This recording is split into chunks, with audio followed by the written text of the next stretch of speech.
سلام، امیدی حالتون بسیار خوب باشه و با انگیزه نشسته باشیم پای این ویدئو و حتما un crayon laisse-moi revoir un crayon un crayon ou un stylo همراه داشته باشید. pourquoi pour prendre des notes برای نوت برداشتن. خب le passé composé بچه پس کمپوزه یکی از پرکاربردترین زمانهایی هست که ما برای اینکه در مورد یه اتفاقی در گذشته صحبت کنیم ازش استفاده میکنیم. غیر از پس کمپوزه برای صحبت کردن در مورد گذشته ما زمانهای دیگه هم داریم که قدم به قدم پیش میریم. اولین زمانی که برای صحبت کردن از گذشته یاد میگیریم پس کمپوزه هست. بریم ببینیم پس کمپوزه چی هست و چرا بهش میگن کمپوزه. Vous êtes prêts? C'est parti? On y va. بزن بریم. خب اول از همه فرماسیونش یاد میگیریم. فرماسیون پس کمپوزه ما نیاز به یک اوگزیلیر یعنی فعل کمکی داریم و یه پارتیسیپ پس. بر همینه بهش میگن کمپوزه، یعنی کمپوز میشه این دوتا. یعنی پس کمپوزه est composé de deux éléments. یعنی پس کمپوزه از دو تا المان تشکیل شده. حالا این دو تا المان چی هستن؟ گفتیم یکی اوگزیلیر یا فعل کمکی و دیگری پارتیسیپ پس یعنی قسمت سوم فعل. همینطور که داریم می‌بینیم که اوگزیلیر ما دو تا پوسیبیلیته داریم. یا ممکنه اوگزیلیر ما avoir باشه، فعل avoir بخوایم کنجوگه کنیم، یا être باشه. avoir به معنای داشتن و être به معنای بودن. ولی در اینجا فقط و فقط فعل کمکی هستش. در معنای واقعیش نیست طبیعتا. خب اول از همه میایم با اوگزیلیر avoir یاد میگیریم plus participe passé. Par exemple, j'ai regardé la télévision avec ma mère. J'ai, ببینید c'est le verbe avoir et conjugué. J'ai regardé, c'est le participe passé de quel verbe? Du verbe en fait regarder. J'ai regardé la télévision avec ma mère. من تلویزیون با مادرم نگاه کردم. Tu as passé une bonne soirée. تو یک شب خیلی خوبی رو گذروندی. Elle a parlé un peu et après elle a dormi.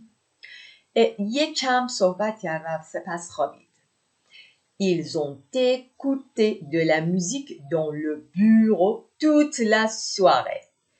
آنها ils ont فعل avoir رو کنجوگه کرده. écouter اونا گوش دادن به موزیک. دفتر کارشون تمام شب طول شب. خب اون اگزامپل ها بود. حالا میخوام ببینیم چجوری فرم میگیره، چجوری فرماسیونش هست و شکل گیریش هست. On a besoin de conjuguer le verbe avoir. یعنی چی؟ یعنی ما نیاز داریم فعل avoir رو کنجوگه کنیم. اینو حتما بلدید. j'ai, toi, il a, elle a, on a, nous avons, vous avez, ils ont و elles ont. این شد auxiliaire یا فعل کمکی من. Le participe passé. Oui. J'ai besoin d'un participe passé. من نیاز به participe passé دارم بعد فعل avoir. participe passé یک کدوم فعل؟ participe passé فعل مد نظر و اصلی خودم. Le participe passé, attention بچه‌ها, ne s'accorde pas avec le sujet. Ne s'accorde pas avec le sujet. S'accorde تطابق نداره با سوژه من. یعنی اگه le sujet est féminin, le participe passé n'est pas féminin. Si le sujet est pluriel, le participe passé n'est pas pluriel. Attention. گفتن ne s'accorde pas. participe passé من با سوژه من هیچ اکوردی ندارن با avoir. خب et le participe passé avec l'auxiliaire avoir concerne la majorité des verbes. حالا ما گفتیم که برای اینکه پس کمپوزه بسازیم نیاز به دو تا اوگزیلیر داریم، یا اوگزیلیر avoir یا être. ما الان داریم فعلایی رو میخونیم که با اوگزیلیر avoir هستن. و اینجا متوجه شدیم که le participe passé با اوگزیلیر avoir concerne در بر میگیره، مربوط میشه به la majorité des verbes. بیشتر verb ها پس با اوگزیلیر avoir کنجوگه میشن برای اینکه پسه بشن. حالا pour savoir plus بچه ها یه ذره برای اینکه یه ذره اطلاعاتتون از سطحتون اگه هستیم بیشتر باشه یه کوچولو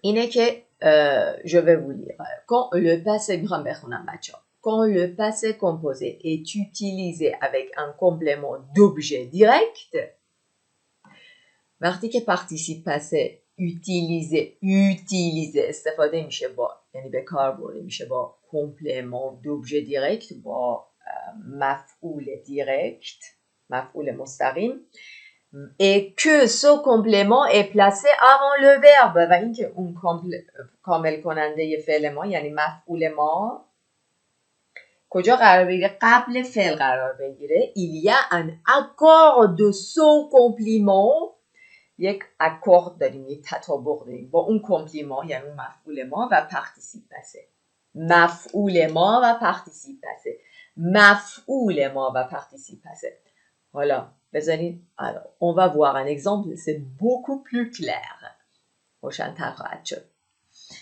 ببینید بچه ها مثال که خیلی گویاست مطمئنم که هر قسمتش که متوجه شدید یه ذره کوچولو برگردید و دوباره گوش بدید به نظر من کاملا شفاف امیدوارم که همینطور باشه بهم بگین تو کامنترها لطفا خب quand le passé composé est utilisé avec un complément d'objet direct گفتیم و et que و اینکه این کمپلمان پلاسه شده باشه avant le verbe قرار گرفته باشه قبل فعل il y a un accord یک اکورد داریم یه تطابق داریم de ce complément اون کمپلمان و le participe passé exemple elles ont regardé la télévision oui la télévision c'est un objet مفعول تلویزیون و مفعولمون دیرکت یا اندیرکت بچه ها دیرکت چرا دیرکت مفعولمون چرا میگیم دیرکت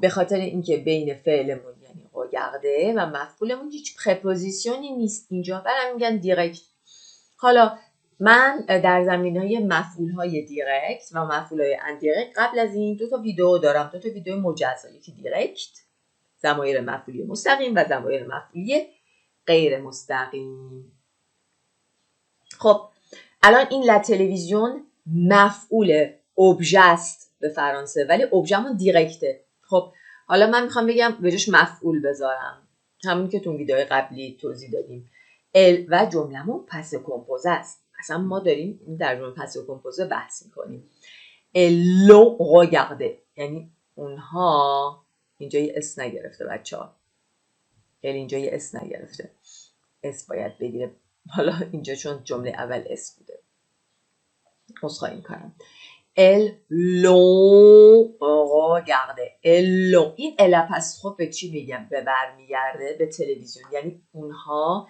تلویزیون رو نگاه میکنن اونو نگاه میکنن اونو نگاه میکنن ما میدونیم طرف میدونه ما از چی صحبت آره اونا نگاه میکنن یعنی اونو تلویزیونو از اونجایی که تلویزیون بچه‌ها در این جمله در قالب یک جمله پس کمپوزه قرار گرفته و ابژه دیرکته و اومده در قسمت دوم به صورت ضمیر مفعولی قرار گرفته کجا قبل فعل اومده قبل پس کمپوزمون اومده پس اینجا این پس کمپلمان این ضمیر مفعولیمون با پارتیسیپ پس اکورد داره چرا پارتیسیپ پسم گرفته به خاطر اینکه مفعولم لا تلویزیون فمیننه حواستون باشه بچه‌ها در حالت کلی یعنی در جمله اول اگه جمله‌ای پس کمپوزه باشه و با avoir کنجوگه شده باشه بین پارتیسیپ پسه من یعنی قسمت سوم من یعنی regarder و فاعل من بچه‌ها هیچ اکوردی نداریم هیچ تطابقی نداریم چون با فعل avoir با کنجوگه یعنی پس کمپوزه من از نوعیه که اگزیلیر و فعل کمکی من avoir مثل این ولی اگه که بنابراین هیچ اکورد و تطابقی بین فاعل و پارتیسیپ پس قسمت سوم نداریم به هیچ وجه حالا اومدیم و مفعول داشت جملمون، اونم مفعول دیرکت داشت. بازم در مورد پس کمپوزه هایی صحبت میکنیم که با avoir کنجوگه میشه. اومدیم و این ضمیر مفعولی داشت. خب ضمیر مفعولی همیشه قبل فعل قرار میگیره. حالا اینجا لا تلویزیونه، l'on regarde یه میگیره. چرا؟ چون وقتی با avoir کنجوگه میکنیم پس کمپوزمون با avoir هست و ضمیر مفعولی داریم و ضمیر مفعولیمون دیرکت هست و اونم قبل فعل قرار گرفته، پارتیسیپ پاسه من با مفعولم، با ضمیر مفعولیم اکورد داره، هرگز با فاعل تطابق نداره. خب البته این برای همونطور که با اول بحث گفتم، این برای اینکه یه ذره وسیع، یه ذره دورتر بریم و اینا برای افراد مبتدی این لازم نیست. اگر فکر میکنید که pour vous برای شما این یکم گیج کننده است، c'est pas important, vous pouvez l'oublier، میتونید اونو فراموش کنید. ولی برای کسایی که یک اطلاعاتی در مورد پس کمپوزه دارن و این از قبل داشتن، خب این میتونه یک اطلاعات بیشتری باشه. خب مثال دوم، nous avons fait les exercices. nous avons fait les exercices. ما این تمرین رو انجام دادیم. خب les exercices مفعولمون دیرکته. حالا ما میخوایم ضمیر مفعولی بیام. ضمیر مفعولی میومد کجا؟ قبل فعلمون. حالا اینجا پس کمپوزه است، میاد قبل اگزیلیرمون، فعل کمکیمون. nous les avons fait. ما اونا رو انجام دادیم. nous les avons fait avec s. pourquoi؟ به خاطر اینکه بله پارتیسیپ پسم با avoir، ولی ضمیر مفعولی داریم. ضمیر مفعولیمون دیرکت هم هست. کجا اومده؟ قبل فعل اومده. داره کارایی میکنه که پارتیسیپ پسه من با ضمیر مفعولیم تطابق پیدا کنه. برای همین فعل گرفته، نه به خاطر سوژه بلکه به خاطر ضمیر مفعولی، اونم از نوع دیرکت، کمپلمان ابژه دیرکت. اگه فکر میکنید که یه ذره نیاز دارید که بیشتر گوش کنید، میتونید یه کوچولو ویدیو رو عقب بدید تا کامل متوجه بشید. n'oubliez pas de prendre des notes. فراموش نکنید نوت بردارید. خب بچه ها رسیدیم به نوع دوم اگزیلیر پس کمپوزه که با اگزیلیر اتره، اتر پلوس پارتیسیپ پسه. ما گفتیم یه نوع از پس کمپوزا هستن که با avoir کنجوگه میشن و یه نوع از پس کمپوزا هستن که با اتر کنجوگه میشن. گفتیم بیشتر la majorité des verbes، بیشتر افعال با avoir کنجوگه میشن. حالا میخوام ببینیم کدوم با اتر کنجوگه میشه به عنوان ضمیر کمکی اتر. خب avec tous les verbes pronominaux، با تمام فعل‌های پرونومینو سوادی دو ضمیره. حالا اگه نمیدونید فعل دو ضمیره چیه، یه ویدئویی هست در همین یوتیوب تحت عنوان ضمایر افعال دو ضمیره‌ای که بهش میگن les verbes pronominaux. مثل دوش گرفتن یا لباس پوشیدن از جمله فعل‌های دو ضمیره‌ای هستن. حالا من میخوام گذشته بگم. من دوش گرفتم. Je me suis douché. suis douché. Tu t'es habillé. Tu t'es habillé. تو لباس پوشیدی. Il s'est douché. Il s'est douché. auxiliaire رو être میگه. auxiliaire être میبینی. فعل کمکی être. خوب توجه کنید بچه ها. Je me suis douché avec eux. چرا احتمالا فاعلش فمینن بوده، نمیدونم. توته ابیه بازم گرفته، پارتیسیپ پسه من، مفعول که نداریم، حتما به فاعل برمیگرده. نظر شما چیه؟ بریم ببینیم. il s'est douché نگرفته، مفعولم که نه، مفعولش خودمونیم، مفعول خودشه در حقیقت، اون دوش گرفته. بریم ببینیم قضیه چی. nous avons plus d'exemples. چه بهتر، اگزامپل های بیشتری داریم. nous nous sommes disputés. nous nous sommes disputés. ما با هم جر و بحث کردیم. disputé کردیم.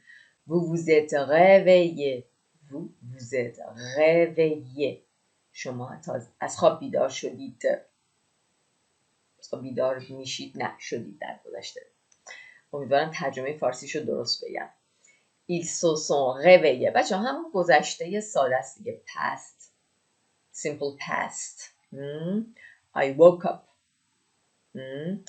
ils se sont réveillés. Elles se sont promenées. Elles se sont promenées. خب گفتیم برای فعلای پرونومینا برای اگزیلیر نیاز داریم که اترو کنجوگه کنیم. je suis, tu es, il est, elle est, on est, nous sommes, vous êtes. ils sont و elles sont. voyons les exemples. مثال ها رو ببینیم. verbe سلوه par exemple. je me. اینجا باید ات رو بیارم. کجا؟ بین ضمیر دومم، ضمیر فعلیم و فعل اصلیم که اینجا پارتیسیپ پس هست. je me suis levé. حالا این ا رو گذاشته. اگه من فمینن بودم این ای فمینن رو میذارم. حالا اینجا le participe passé s'accorde avec le sujet. oui پس این بود قضیه. ببینید je me suis douché. حتما این جو من هستم، خانومه.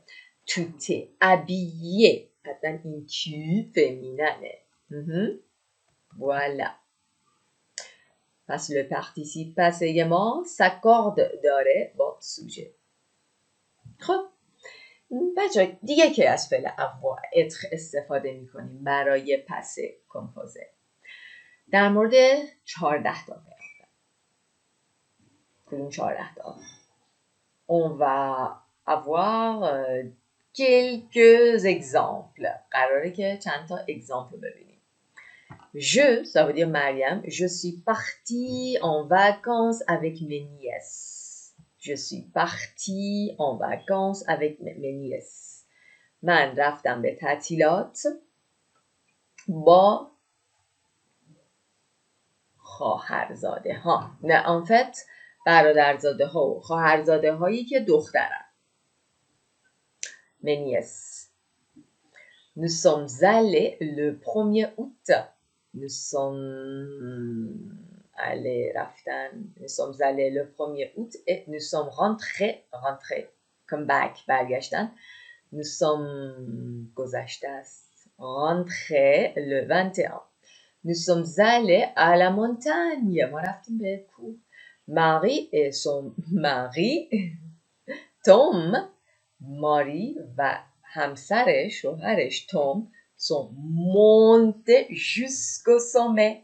ماری و شوهرش رفتن بالا. sont montés sont montés jusqu'au sommet. تا اون قله رفتن. jusqu'au sommet.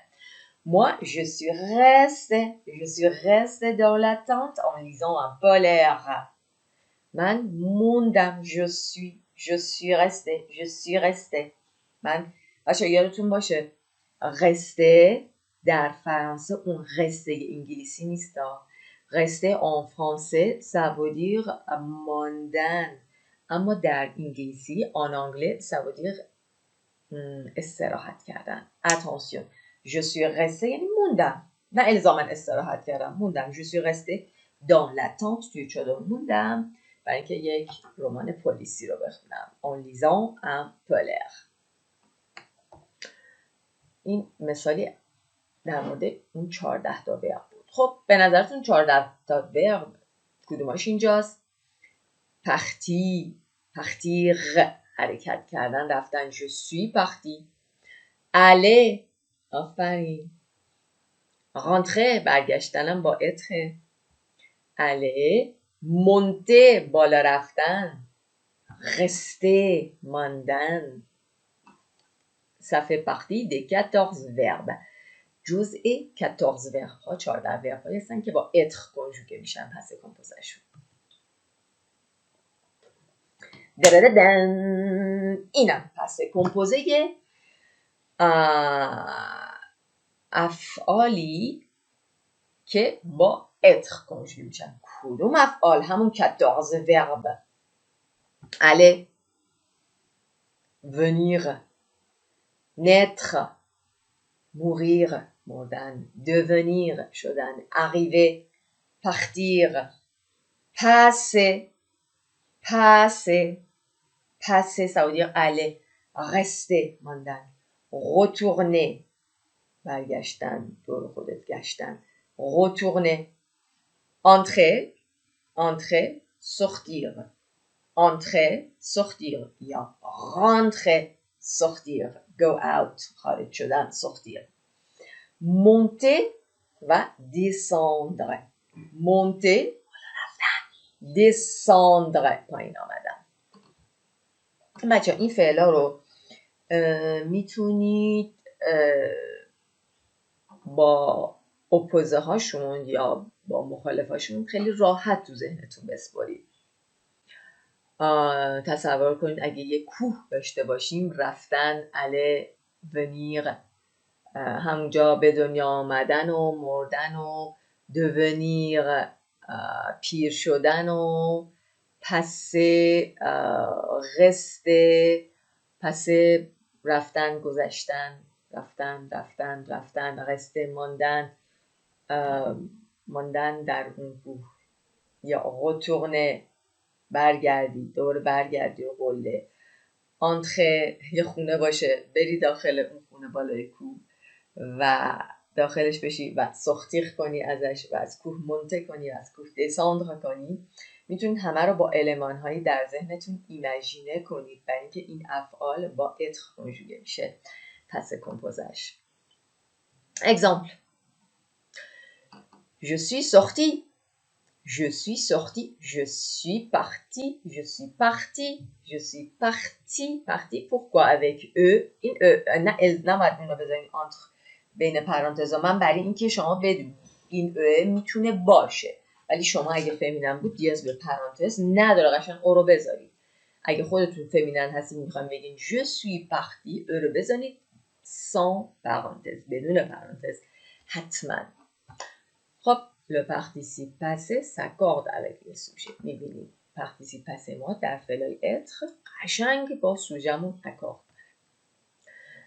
attention les verbes بچه‌ها اینجاش خیلی مهمه و یه ذره اگه فکر میکنید این قسمت براتون سخته میتونید که فراموشش کنید، چون برای ابتدای کار خیلی نیاز نیستش که این قسمت رو بدونید. یه ذره دورتر از اصل مطلبه و سطح مبتدیه. حالا les verbes یعنی یک منظورم بچه. این verb های entrer, sortir, passer, monter, descendre, retourner doivent être utilisés avec l'auxiliaire avoir quand ils sont suivis d'un complément. Oh là là, qu'est-ce que vous dites؟ چی میگید شما؟ همین الان گفتید آمدن، sortir، پسه کردن، monter کردن، بالا رفتن، descendre، retourner برگشتن با être، ولی اینجا میگه doivent باید utiliser بشه با auxiliaire avoir بچه ها. وقتی در چه شرایطی که وقتی که دنبال میشن با کمپلمان. اصلا نگران نباشید، ne vous inquiétez pas. اگه کسایی هستید که مطالب قبلا میدونستید و یا خوب متوجه شدید، چندین بار نگاه کردید، اینو میتونید به خاطر بسپارید و یعنی همینطوری گفتم میتونید فراموشش کنید. یعنی چی اینا میتونن با واقعا بیان؟ وقتی که بعدشون یک کمپلمان کامل کننده یعنی مفعول داشته باشیم. بفرمایید وقتی که ببینید j'ai entré mon vélo dans le garage، من خودم وارد گاراژ نشدم، من دوچرخم رو وارد گاراژ کردم. پس فعل این افعالی که الان گفتیم اگه بعدشون مفعول بیاد یعنی یه چیزی رو وارد کردن خودت، نه جمله ادامه داشته باشه یه مفعول، اونجا با avoir کنجوگه میشه. این چند تا وربی که گفتم. sortir من خارج شدم، je suis sorti، آره درسته، ولی وقتی که ماشین رو خارج میکنی یک مفعول داری بعد فعلت، اونجاست که پس کمپوزش با چی میشه؟ avoir. Il a sorti la voiture du garage و بنابراین اکورد هم بین سوژه و participe passé نداریم. Elle a passé un stage. اون یه دوره رو گذرونده. Elle a monté vos valises dans la chambre. اون چمدان‌های شما رو برد توی اتاق. Elle a descendu les escaliers. اون پلکان‌ها رو اومد پایین. اون پله‌ها رو اومد پایین. Elle a descendu les escaliers. Ma tante a retourné les crêpes. خودش برنگشت خونه. خودش برنگشت تو اتاق. بلکه کرپ ها و یا پنکیک ها رو برگردوند. Ma tante a retourné les crêpes.